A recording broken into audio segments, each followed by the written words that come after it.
Welcome to the Fly Culture Podcast, bringing you interviews, reviews and fishing tips. Here's your host, Pete Tigus. Welcome back, everyone. This is the Fly Culture Podcast. I hope you're getting out fishing, and if not, this episode will be the next best thing. My guest for today started fly fishing at the age of 4, has been Czech Republic individual champion 6 times, has won team gold and individual silver at the Ladies Fly Fishing Championships in 2022. She's a guide and travels the world with a fly rod. I'm pleased to introduce Katka Švagrová to the podcast today. Katka, it's great to have you along. How are you doing? Hello, everyone. Hi, Pete. First of all, thank you for the invitation. I'm really pleased and really proud you just get me into your podcast. And I'm very fine. Yeah, just a little bit busy. Just right now, I'm home in Czech Republic between my travels and guiding and fishing and just enjoying life. Fantastic. So you're at home at the moment, and like I know we were talking off mic, and you've been traveling a fair bit recently. Are you close? I'm guessing the answer to this, but do you live close to where you fish? Is there a river somewhere near where you live? Yeah, it's just like I can see the lake from my window, and I just have like 2 minutes walk to the river, just the trout stretch, so I can fish anytime I want. It's really great. Yeah. Do you tend to do that a lot? Do you like to just look out the window and say, that looks like good conditions, I'm going to go? Yeah, it looks like a pike conditions. It's rainy, I should go. Yeah, I think like that. But to tell you the truth, like I'm so busy working and traveling these days that when I'm home, I just rest, I'm not home much. So when I'm home, I just want to tie some flies, get my things sorted, just get ready for another trip or guide if I have clients. Like I have clients tomorrow and all weekend actually. But if I have time, I go fishing for sure anytime. But when I was younger, I used to fish every single day. That was amazing. So you've grown up, as I said at the very beginning, you caught the fly fishing bug at the age of 4. When that happened, I suppose you were probably too young to realise, but it just stayed with you all of that time, and that passion and that love for fly fishing has stayed with you all that time, has it? Yeah, I actually don't remember exactly. I know age of 4 because we have some old video recordings, so you can see clearly the date. And I was 4 and I was just standing in the middle of the river on the rock where my dad just put me and just with little valleys and just fly casting properly. But what I was fishing already before, like age of 2, 3. So I just basically, people saying I was born with a fly rod in my hands, but I didn't only fly fish. I was fishing with worms and pikes and bait, and I just grew up like a proper fisherman, a hunter, a little bit of poacher as well, like a child in the streams, local streams, fishing trout in the hands, and it was all my life. And I had a little bit short break when I was about 15, 16, because I was more into boys than fishing that time. But then it went quickly back, and since then, let's say since when I was 18, 19, I just did nothing else than fishing. I even went to university to study master degree in fishery. So basically everything was fishing in my life. So your path has always been fishing, like you say. Does that mean you come, judging by what you said, do you come from a family of fly anglers?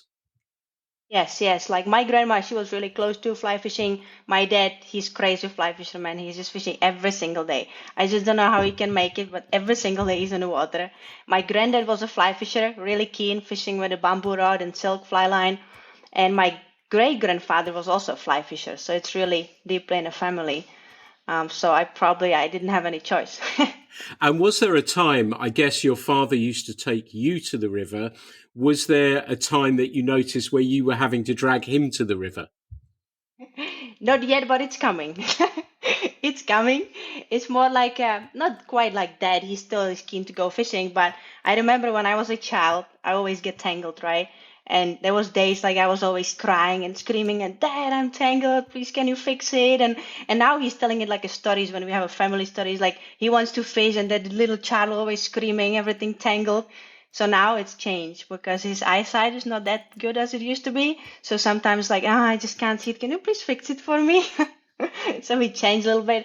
And I'm also trying to take him fishing. Like I took him to Iceland, or I took him to Maldives. I would like to take him to Bolivia one day or some other places. It's just kind of payback for everything he have done for me, because I know all his years he just used to pay attention to me, like help me to be what I am right now. So I would like to give it back him something I can, if I can.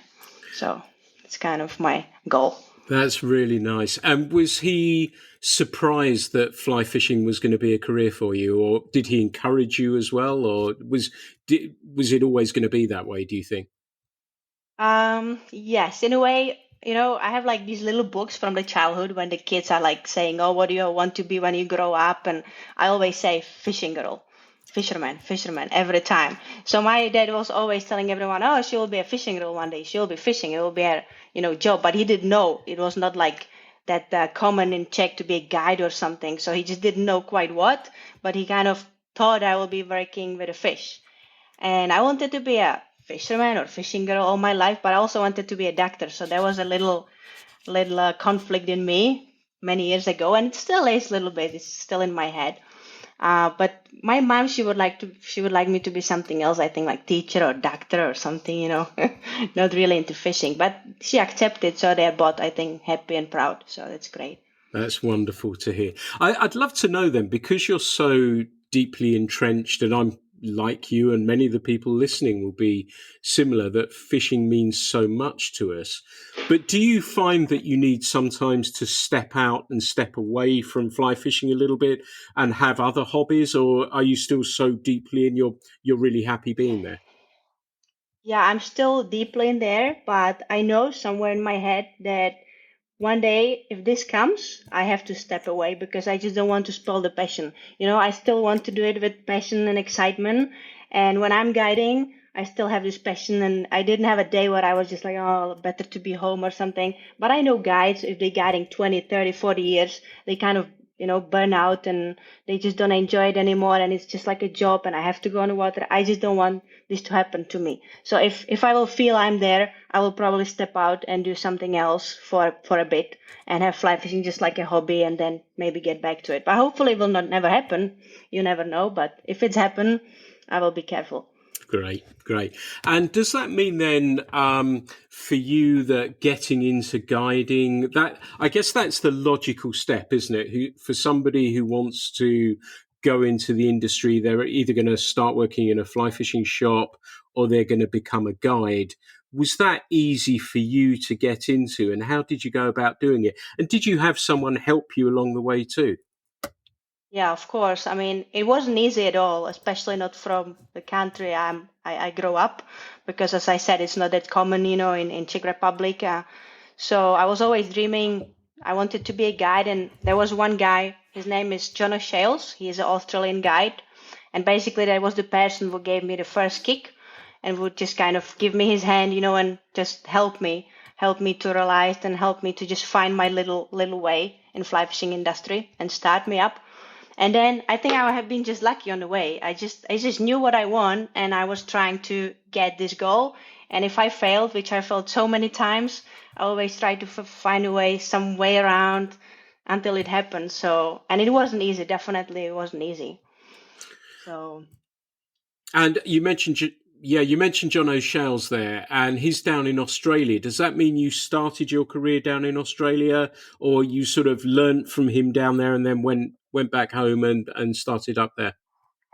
Exactly. It's not quite like I started my career there, but what happened? It's quite interesting story because the family I came from and everything. My background is like I never travel. I never sit in a plane before or anything.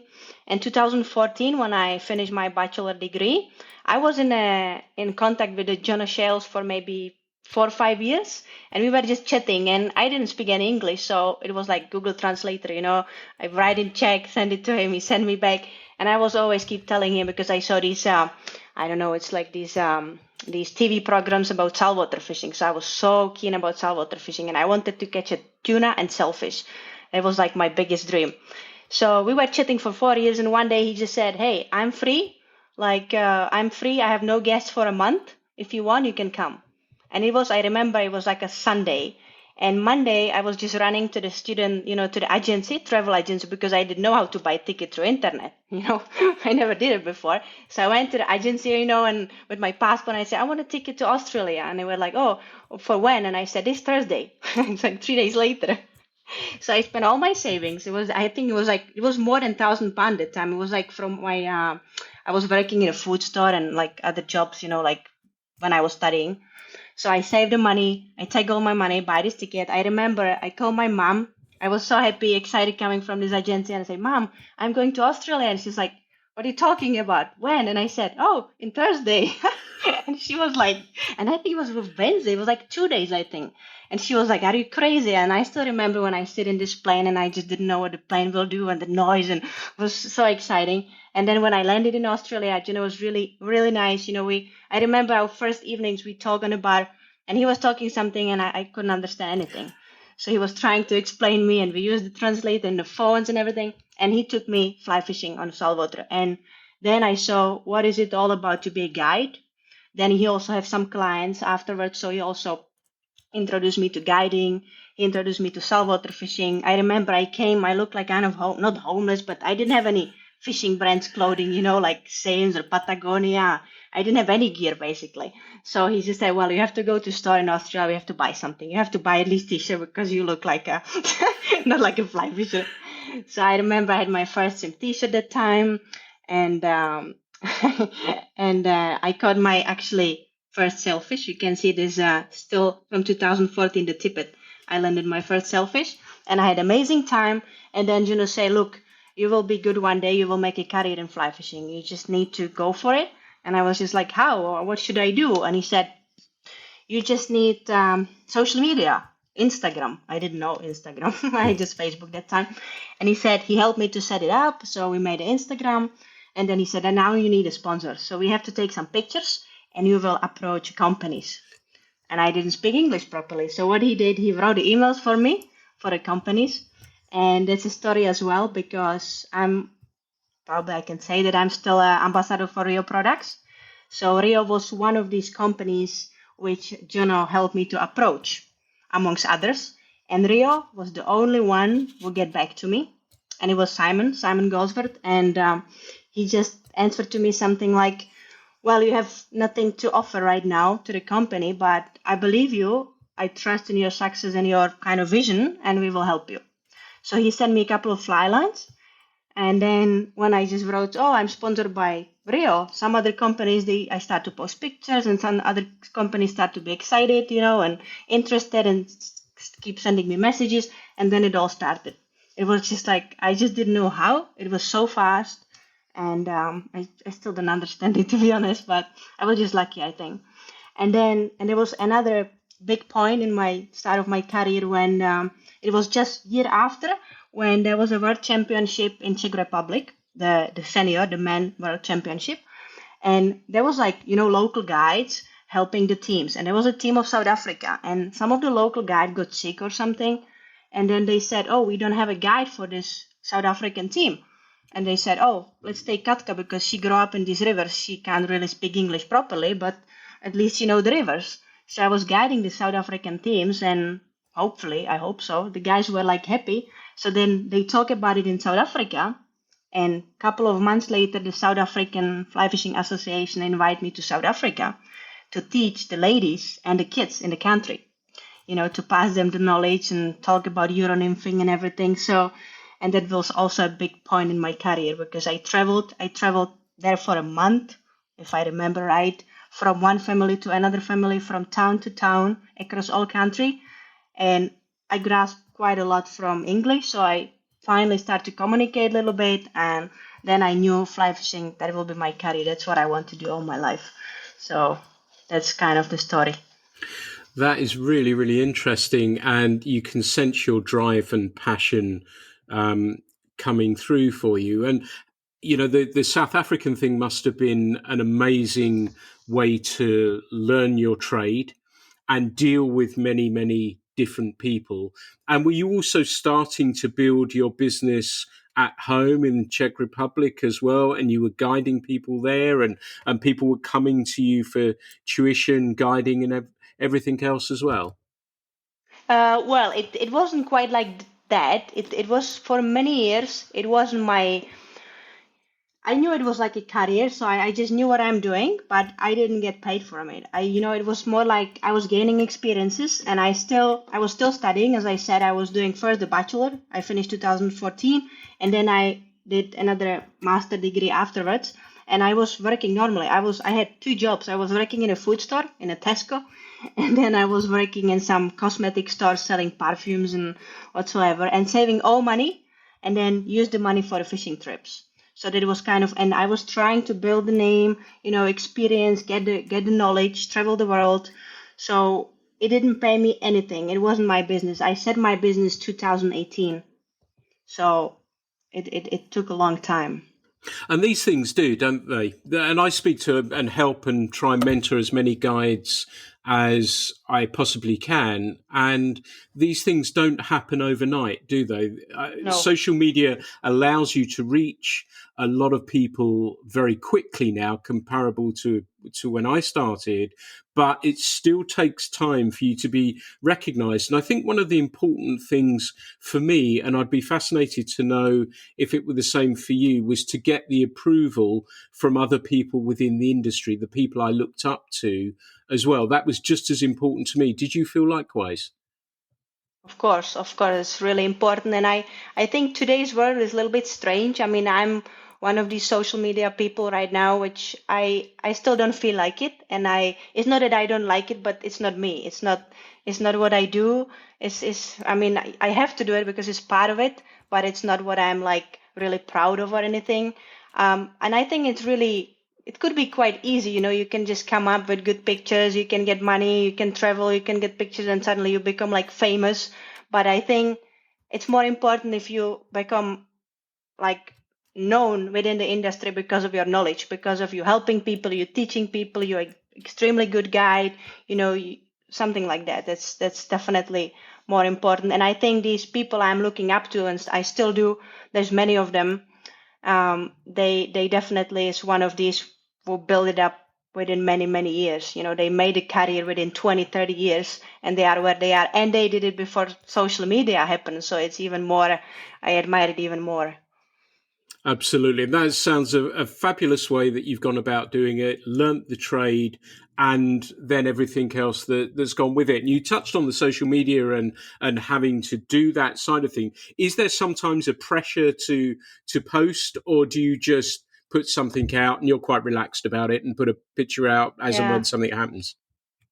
Yeah, I'm just quite relaxed about it. If you can see, I'm not like the one who spends so much time there. And it's not my social media is not my income in a way. I'm supported by the companies, and it's part of my business. But I just hope these companies don't support me just because of social media. I hope they do because I'm guiding, I'm teaching, I'm on the water, competing, whatever it is. And social media is just a little part of it. I hope so. So of course I post. I'm happy to entertain people and show them what I have been, the styles, the way you can fish, and showing them the world and my travels and share it with people. But it's definitely not the main thing I'm focused on. What a great answer. I like that very, very much. And like you say, when you've got the companies supporting you, they're supporting you because you know what you're talking about. And the route is quite clear, that the route that you went to learn about your trade is very clear. So it's not like you've used social media in that way. It happened to be there and used as part of that journey that you've undertaken. So big respect for that as well. So it's really great to hear about that. You've got a really impressive competition record as well. And that sort of ties in with just what I've said as well. Did you learn a lot from competition fishing? And I know you mentioned Euro nymphing, or I should say Czech nymphing, I guess, as well. But did you learn a lot from that process? Of course, I did. I just end up, it's another story. I end up in competitive fly fishing. I just even don't know how, because it was even before my travel to Australia. It was 2010 when I was fishing with one quite good competitor in our country. I think he's also a world champion, a really, really skilled guy and really low ego, really nice person. And we were like friends, and he took me fishing one day, and he was fishing Euro nymphing, right? 3-way rod, everything perfectly done. And before, like, I was like 21 or 22, I didn't have any other rod than my Sage. No, it wasn't Sage. Sage was the next rod. It was Shakespeare 6-weight. And I had this rod since I was like 6. And I fished pike, grayling, trout, everything with the same rod. I just did my floating line. And so we went fishing together, and he was fishing like a competitor, everything perfect. And I had his 6 weight, and I was fishing behind him, and I was catching fish behind him. And he was like, this is not it's not possible. Like, what's going on here? And he told me, girl, you have to go to competitions. And I was like, oh, okay. And he said it's next week or 2 weeks later or something. It was close. It was just before a competition in the women division. And he said, look, but you have to fish your own nymphing. And I said, well, I have no money to buy it now, this gear and everything. And he said, I will just ask my friends and I will lend you some. So he lent me the rod just the day of competition. That was the first time I was properly fishing Euro nymphing on that competition. And it worked out, and I won that competition. It was a nationals. It was my first nationals, which no one could understand. It was a quite story behind it. And then I just get into it, and I was competing since then. I had a little bit gap. I think I didn't compete now for 4 years because I was so busy with traveling and guiding. So I didn't compete for 4 years, but now I'm back again. Yeah. So yes, the answer is yes. I learn a lot. It's different style of fishing. It's not for everyone. I'm just thinking, while I'm doing it, fishing should be relaxing. But I think I'm quite competitive person in a way. I hope in a good way, not in a nasty way. So it kind of, give me the drive. It just push my limits, and I like pushing my limits in general in life. So I like it.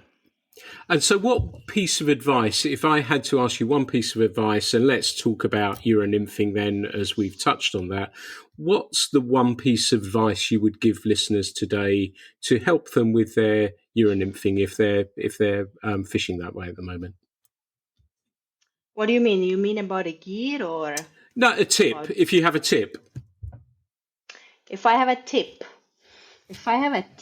I would just, first of all, I would say you need to have a rod which is long enough, because if you have like a 9-foot or something, it will not work well.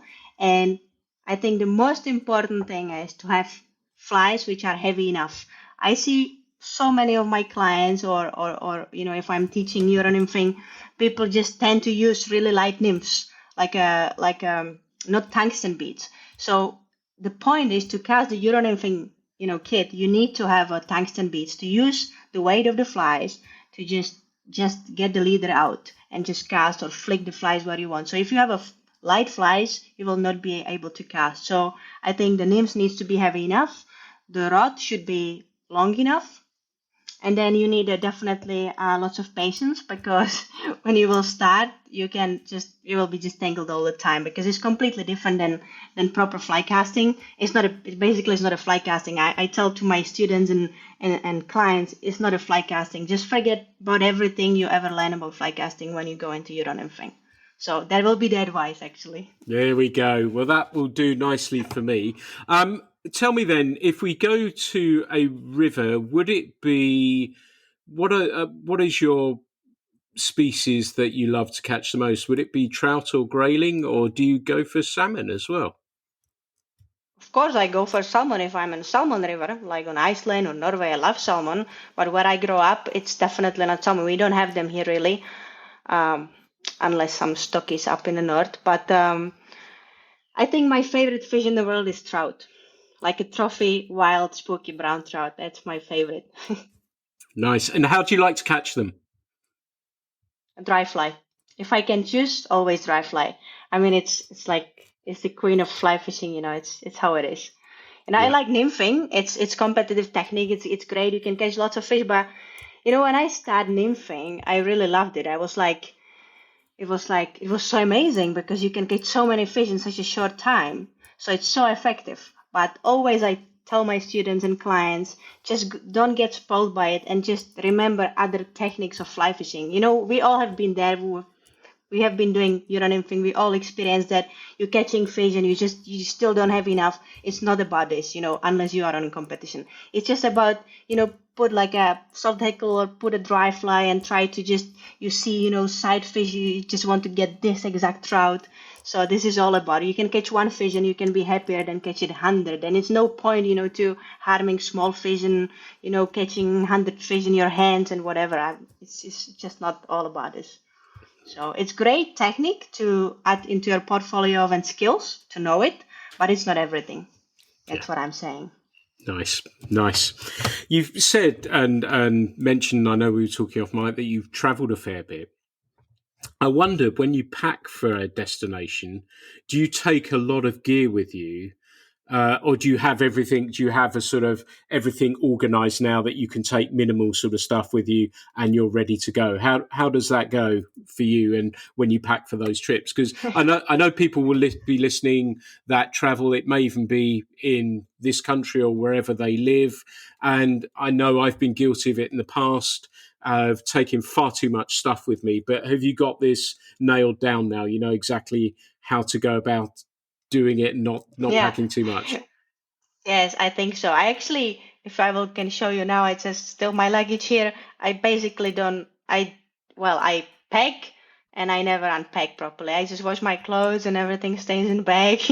I change my reels, change my road, depends on destination I go. But like the last 2 years, I basically live in the luggage. I even didn't finish my flight yet because I'm just all the time away. So, yeah, I'm trying to take as little as I can but sometimes it's pretty annoying because I end up somewhere in the jungle and I just realize, well, I don't have this tippet, and you can use this wire, 40 pound, but now they want 30 pound and I don't have 30 pounds. So it's happening quite often. Do you worry about, and I'm sure again, listeners will probably think about this too, and on trips I've been on recently, that you're at the airport and you're a bit tired and you're watching the luggage carousel go round, and I never usually admit that I've got my fingers crossed, particularly when it's fishing gear with me, that it's always there. Have you had any situations where you're going somewhere and the gear hasn't turned up? Yeah, just don't even tell me about it because it just happened 2 weeks ago when I was coming from my last trip. It never happened until then, which is a big surprise. I was so lucky, I think. It always arrived. But 2 weeks later, 2 weeks back in time, my luggage didn't arrive. And it's a funny story because I was traveling from Prague to Paris, and then from Paris I was flying out. And there was just coincidence that one friend of mine from Czech Republic, he was on the same flight from Prague to Paris, and he was going out in Paris with his family.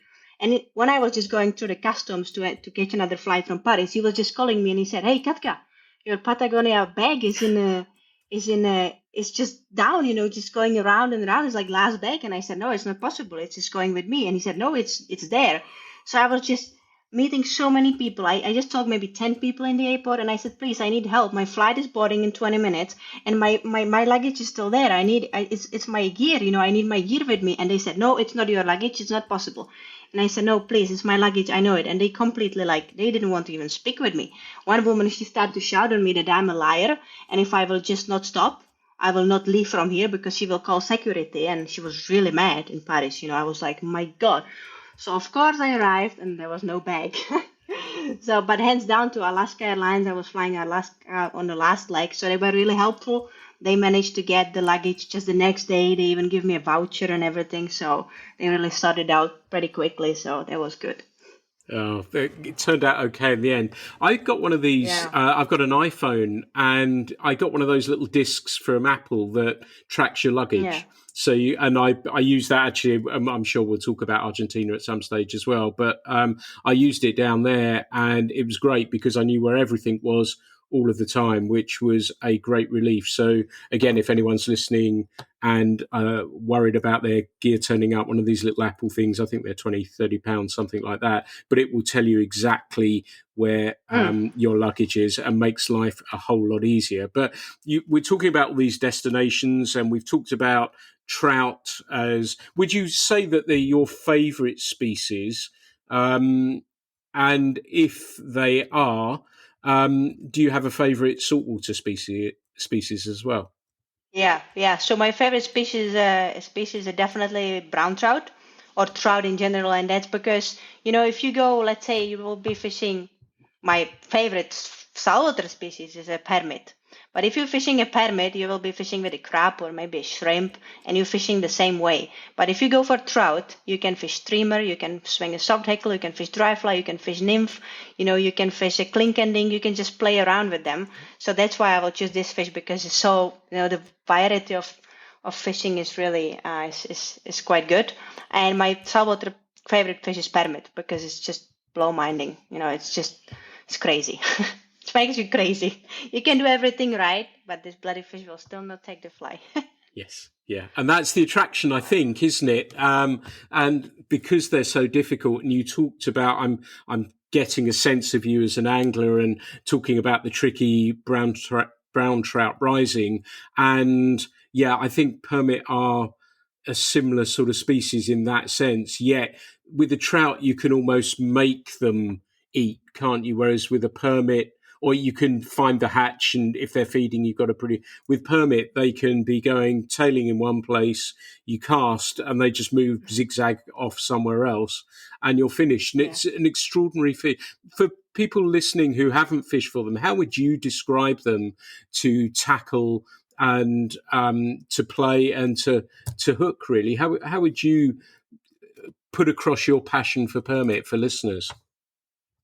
My passion for permit. So I will say they have their own mind. So just don't let yourself get damaged by their behavior, because they will just play with you. You will not play with them. They will play with you.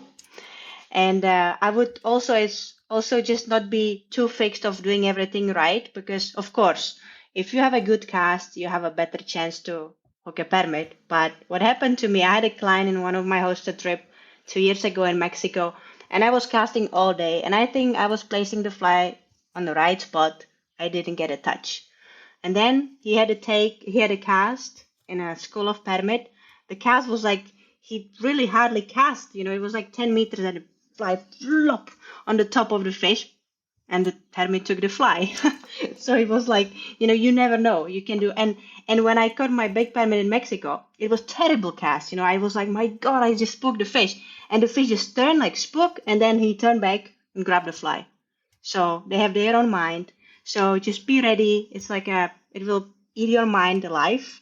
So be ready for that. You need a good tackle. I would just say have enough backing, because they can run so fast and so far.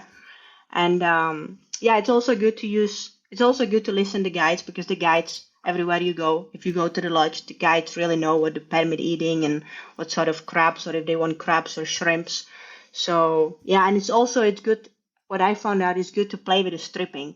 Even if the guides will tell you, oh, they want just slow stripping here, I would listen to the guide, do a slow stripping. But if it doesn't work, I will also try fast stripping. So just try your things, because you never know with the permit. So it's good to try and experiment a little bit. And you mentioned about casting there as well. And I've seen some videos of you casting, I think, to tarpon recently. And you're hardly surprisingly incredibly handy with the fly rod. Do you practice your fly casting? And do you, particularly for a saltwater trip, do you practice some casting before, just ahead of you going? No. I'm not casting now before trips. But when I start my competition, journey, I didn't know anything about double hole. I could cast, but I didn't know double hole before my competitions. And I remember it was because I first did a competition on the river. It was a summer. And then I was going on my first competition on the lake the year later. So I was watching the YouTube videos on about double holing. And I was going in the winter just in the field, which I'm watching from my window now. It was all snow, all frozen snow, and I was practicing double hole. I was going there with my dad every single day, practicing until I get it. So yes, I was practicing, and I think it's important. I mean, even if you basically born with a fly rod in your hands, like I was, it's really important to just follow the instructors and follow the people which are really, really skilled, and just try to learn from them. So definitely. Yeah, no, it's a good tip. Tell me about tarpon, because for me, I think they're a fish, and I've done a little bit of it, but it's a fish that I love so much because they're so difficult. And a fish, as I've talked about on here before, that you count pulls, takes, jumps, you touch the leader. And actually hooking one is so incredibly difficult. That's why I think they have such an attraction for me. Do they rank highly on your species list, and are they of great interest to you? Yes, they were always been high on my list, but like what you're describing, I can't agree about. I know that's the that's the tarpon fishing in general. But I have been recently in Puerto Rico and I experienced something completely different. It was like crazy. I think we have been just lucky because there was like a sargasso weed came. So in a week, in two people on a boat, we hooked. I think we landed over 100 tarpon in two people. I mean, some of them were babies. I mean, 10 pounds, 12 pounds. But we also hooked monsters like 100 pounders, 80 pounders, 60 pounders, landed them. So it was crazy. So for me, it wasn't that tricky. But I know from people they are saying, oh, it's so tricky to hook them. If we didn't hook them, we just cast on another one. And if we lost this one, we cast on another one. They were just all over. So my experience from tarpon is a little bit different. So I was really lucky, a little bit different than the regular tarpon fishing. And it was quite interesting because there was so many fish, so we were like playing around. So we even start to fish with probably you saw it, the iguana fly. We just made with a Jeff with a guide.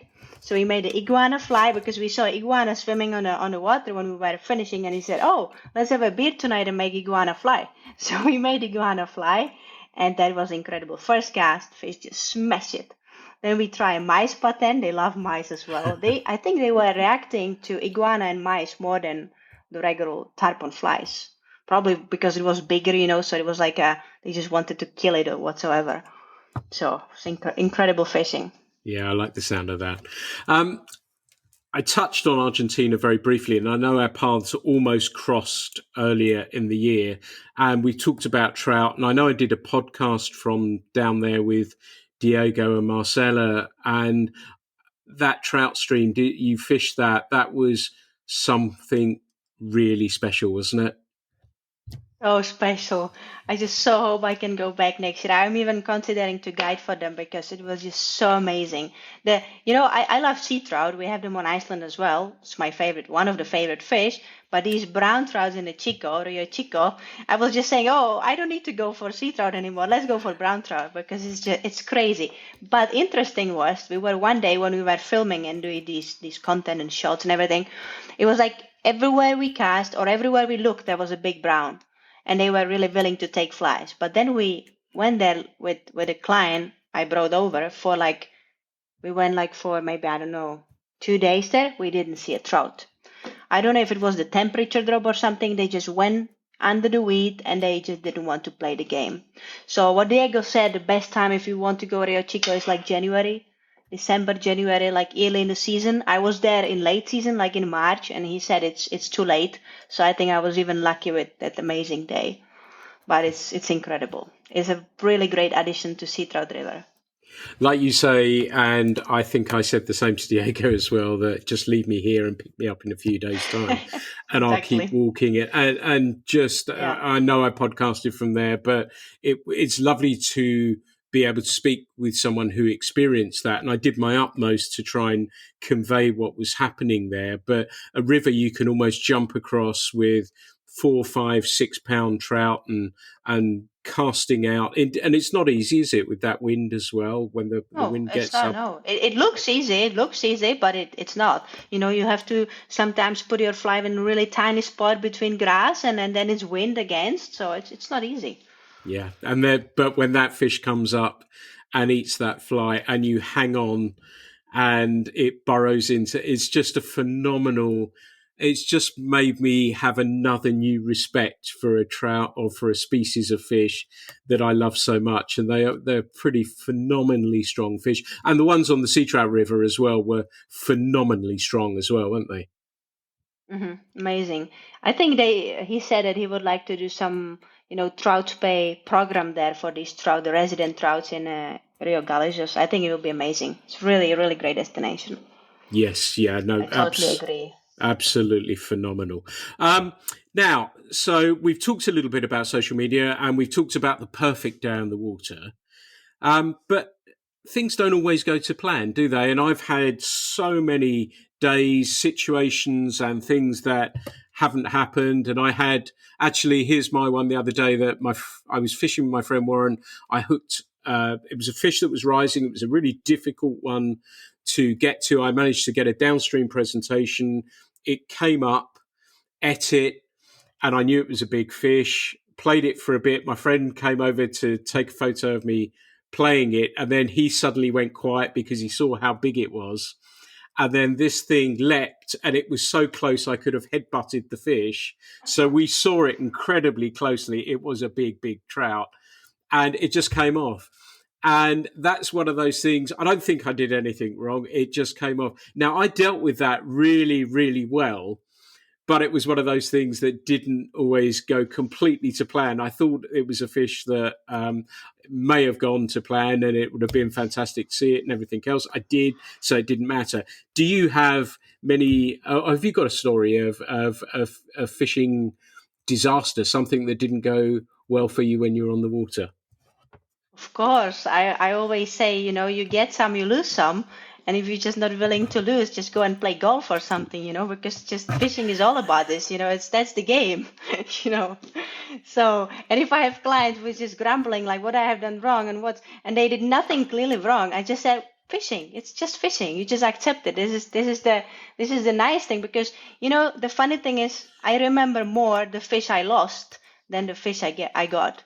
It's crazy, but I remember them more. And I think one of the most memorable fishes is last year when I was in Oman with Arabian sport fishing with Claire Carter and her husband. They're guiding there, have an operation, really good fishery as well. And like my big dream is to catch a big GT. I was always so close and still so far. I still didn't get one. These trophy GTs, I'm trying, but no luck.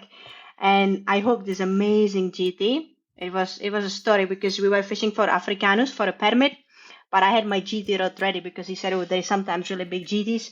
So we were fishing close to the cliffs, but in front of us there was a beach. So we were like basically on the beach, not really that deep water, but still I wouldn't say like maybe 10 meters. You can see the bottom, like it's really not the bottom, but the water was like more bluish, like lighter.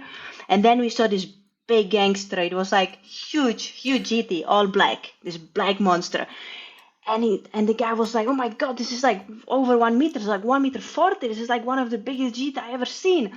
So what he did, he just started the engine because the fish was like in the mood. He was just really going pretty fast. So we were going fast with the boat, maybe 100 meters in front of the fish, stop the boat, stop the engine, and just watching. So we were watching for like 10 minutes if the fish will come, didn't come. So he just said, okay, let's just go for a permit again. He probably just pulled to the deep. And then I had all my line, maybe not like 25 meters strip out on the boat, and had a fly in my hand. And suddenly I just saw this big GT just next to the boat.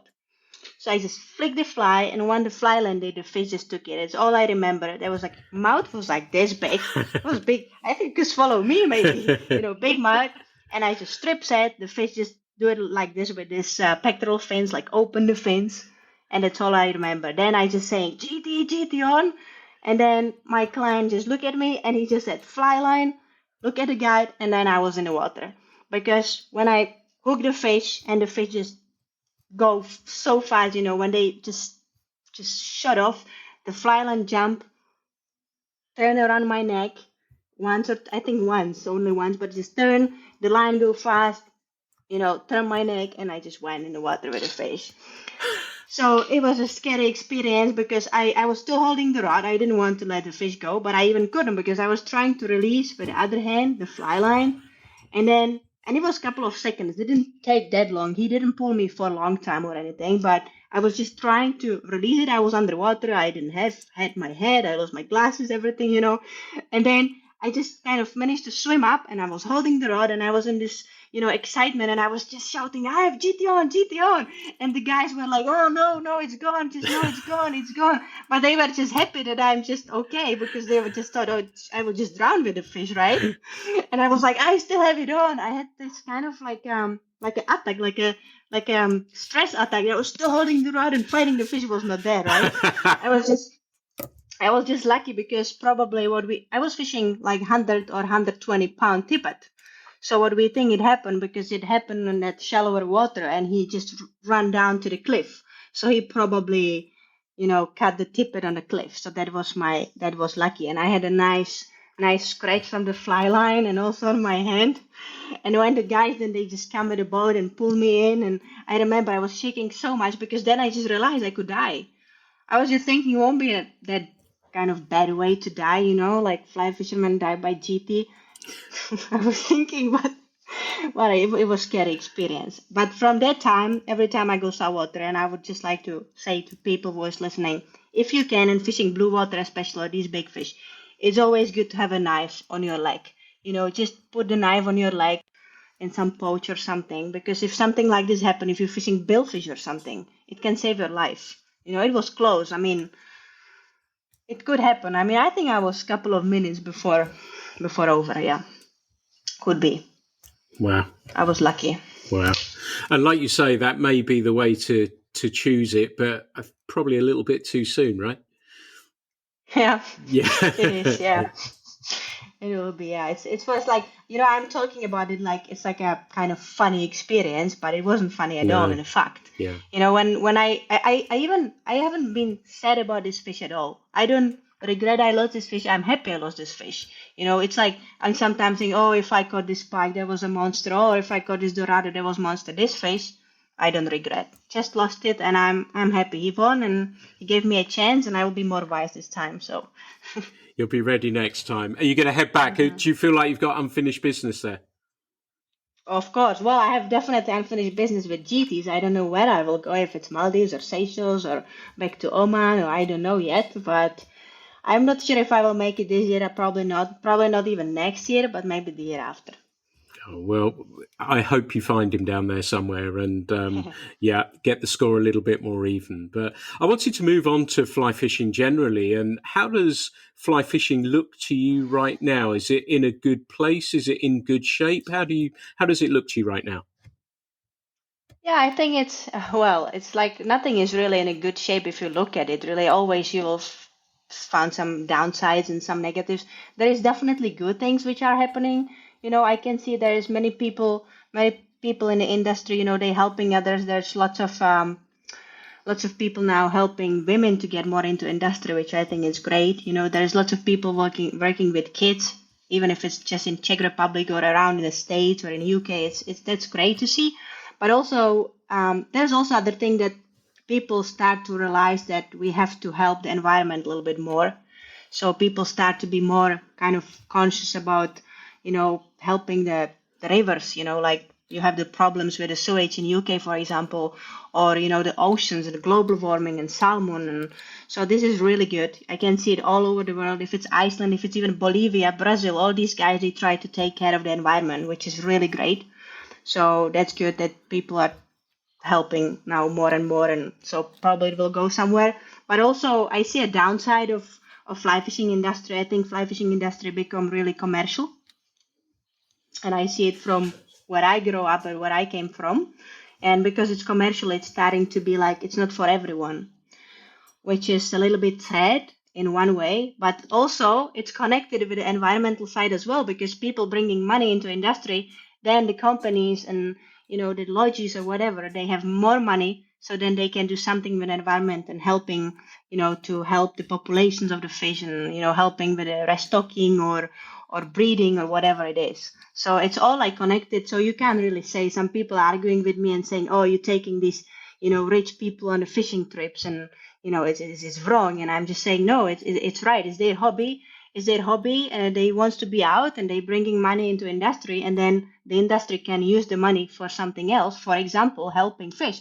Let's see in Bolivia, then they helping the indigenous people, then with the money, they helping the environment, they helping the rainforest. They do like a national park, and then there is no drug trafficking or anything like this. So I think it's positive as well. So it always have both sides. Good answer. And what about fly fishing tackle? Do you think, I think it's Hardy rods you use, do you think rods they've got them just about perfect now? Do you think from your point of view they are just about as good as they can get, or do you think they can do a little bit more with them, or you like where they are right now? Well, I love where they are right now, and I think the gear is just, if you compare the gear now, like 10 years back in time, 20 years back in time, you can't compare it, but it's like with everything in the world, and I think people still developing new things. So I think they are perfect, but I think they will be maybe even more perfect in 5 or 10 years time, because people will just come up with a new technique of making a fly rod or new material, or just some little details which will improve. I don't know what it is, because I'm I'm not a specialist in a rod or fly line or reel design, but I think people will just come with something new again. Of course, same like fly tying, people developing new patterns and the demand and the fishing getting more and more tricky. So the demand is higher and higher. So people still going forward. So I think they will come up with something. Cool. And what about reels for you? For somebody who does a fair bit of saltwater fishing, I guess they're pretty important to you as well, aren't they? Yeah, of course. I mean, I love reels. I mean, it's my favorite toy. If I always choose, I would say that reel is my favorite part of the gear because I just love them. They're like my little babies. I have a nice shelf for them, and reels my babies. Yeah, I think it's not. I mean, if you're fishing freshwater, it's just holding your line in a way. But if you're fishing saltwater or you're targeting bigger fish, even in a freshwater, you have to have a good reel with a good drag. It's just you have to. You can't fish with a shitty reel, so it's really important. Nice. Which ones are you using? Well, if I'm fishing saltwater, I fish the Fortuna from Hardy. I think it's my favorite reel, to be honest. Now the new black one, that's a good one. Nice. Really nice, lightweight, and yeah. Fantastic. What would you tell the 4-year-old Katka when she first picked up a fly rod? What I will say before, sorry, I didn't understand. What would you tell the 4-year-old Katka when she first picked up a fly rod? What I would tell her, I would just say, just girl, keep on fishing. Keep on fishing, it will happen. That's what I will tell her. I will. Nice. Yeah. So would you change anything? No. It's funny to say that, but I wouldn't change. If someone asked me if I would change something in my fishing career, maybe I would just say, oh, I would like to be born in the United States, or I would like to be born in the UK and everything will be much easier. Or, no, I would not change anything because I quite like the hard. I always like to work for things harder and hard because then the price feels even better. So I wouldn't change anything. And I also, I'm also quite proud. Maybe it's a little bad to say, but I'm proud that I just came from, that I said I was poaching like a little child, fishing trouts in the hands, like being a little hunter. I think it's a part of it. And I'm actually glad that I was raised as I was raised, just fishing with the worms and everything, just not be just real fly fisher to start with, but just go through everything. And then I just get to the fly fishing and I choose fly fishing as the main, because I did fly fishing since age of 4, but I also did other type of fishings, but then everything else lead me just to fly fishing. So it was my own choice and I'm glad that happened. So what's next for you? What's next? Well, next is Iceland, just in 5 days' time, and guiding this week. And then next week I'm flying to Iceland. And then I have my family trip in Croatia, fishing for mahi-mahi with my dad every year. That's amazing fishing. I love that. And then I go to the World Championship to Canada with my team, the Czech team. And then hopefully Bolivia, and many trips planned for the next year. That will be crazy. Next year will be something. Nice. And do you have any ambitions? Ambitions? Well, I have one big ambition, and the ambition is just I hope it will still work the same way as it is now, and that I will never lose the passion and I can stay in the fly fishing industry as long as it's possible. Nice answer. Very good. So what we'll do is give you the chance to pick 2 dream destinations. You can have a freshwater one and a saltwater one. It could be somewhere that you have fished before. It could be somewhere that you've always wanted to go to, and you can have a freshwater one and a saltwater. Where would they be? So this is quick answer. The freshwater one will be Bolivia. I have been there already 3 times. I hope I will go back, and I think that fishing is just something else because it's like different world. It's not all about fishing. The fishing, the beauty of fly fishing is not just fly fishing, just the fishing, catching fish, but it's everything. It's all the people you meet, the places you see, the food you try. And Bolivia is so special because you're fishing in the jungle, you're fishing with indigenous people, all the sounds, all the smell, all the animals, all you can see. Even if you will not catch a single fish, the trip will be trip of a lifetime. So Bolivia will be definitely the go.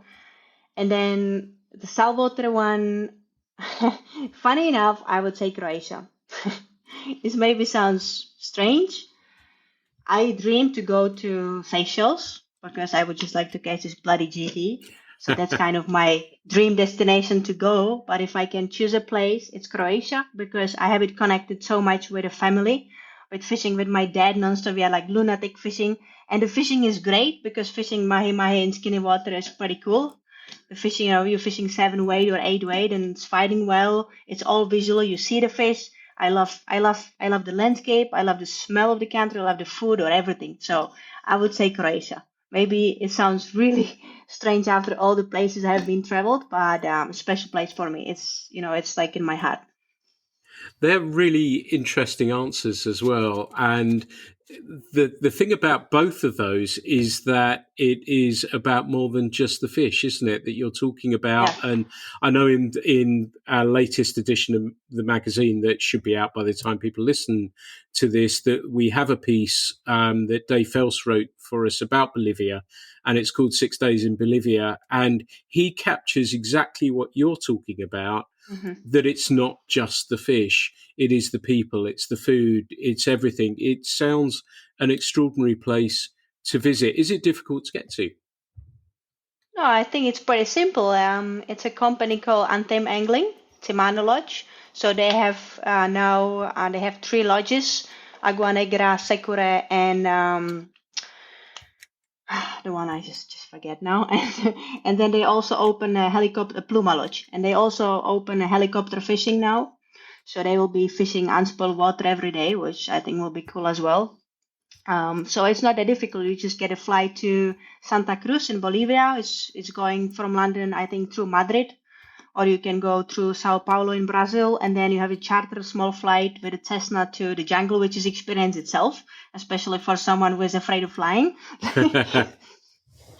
And then it's just amazing, and what they do there, even if you don't go with this helicopter fishing and you stay in the lodge, they try to let everyone do a little bit of camping. So you're just camping in a jungle. You're camping on the riverbank. And I think that was one of the most amazing nights I ever experienced, because jungle, if you think it's noisy during the day, just wait for the night. It's like a disco. It's like a disco because every frog, every bug, every animal just doing its own noise. So it's like a really loud music all over. You can't sleep without earplugs or anything. But I was just lying. I remember just listening. It's just like a music itself. So it's amazing. And, then you cooking on a fire, or the indigenous people cooking for you on a fire, and you're just walking. It's also really, you need to be physical fit for this camping. Okay, they can make it for you easier. But when we were there, we were just walking like lunatics. We were doing like 16 kilometers upstream on the rocks all the time, swimming, walking. There's like 36 degrees heat, maybe more, really humid. So it's amazing. It's an adventure. It's not just fishing. It's a fly fishing adventure. That's wonderful. We were talking off mic before we started recording, and it was just dawning on me, and given what you were just saying as well, that you've just come back from Montana. And I wondered how you would compare the fly fishing culture there, comparable or compared to Europe. How do you see them as completely different, similar, or how do you see them? Completely different. I would just say completely different.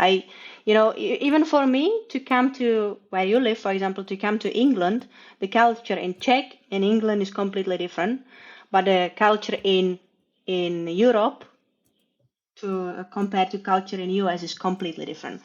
Fly fishing, I think in UK is a big thing, but in America is a huge thing. So it's just crazy. I felt like in a dream, everything you see is connected to fly fishing, especially like, Montana and Bozeman and these places. Everything you see, even the post next to the road, everything is painted a trout and everything is fly fishing. So all these stores, and these stores were like candy stores, I was just walking in a Bozeman myself and going to these stores, and I felt like in a candy stores, just see all the gear. So it was amazing. It is. It's really geared towards, and even when you walk into a fly store, the people working there, hey, where you fishing, and they're it's just immediate engagement and interest in where you're fishing and advice and stuff. Not necessarily that it wouldn't happen here, but in a different way, isn't it? It just feels different. Yeah, they just live by fly fishing. That's how it is. I remember I came to a Montana angler store, and I just came there, and the owner of I think it was the owner of the store, he started chatting to me immediately. Where you have been fishing? And I said, well, I'm looking for some more fishing. And he immediately just started showing me map, and you have to go there, and this is a good spot, and you walk here, and if it doesn't work here, you just go over, and just so helpful, everyone. Yeah, it was really, really nice to see. They live by fly fishing. I actually said if I can pick a place to live in America, I think it will be Montana. If I can pick one, and if I have to go to America, I will go to Montana because it's really fish spot.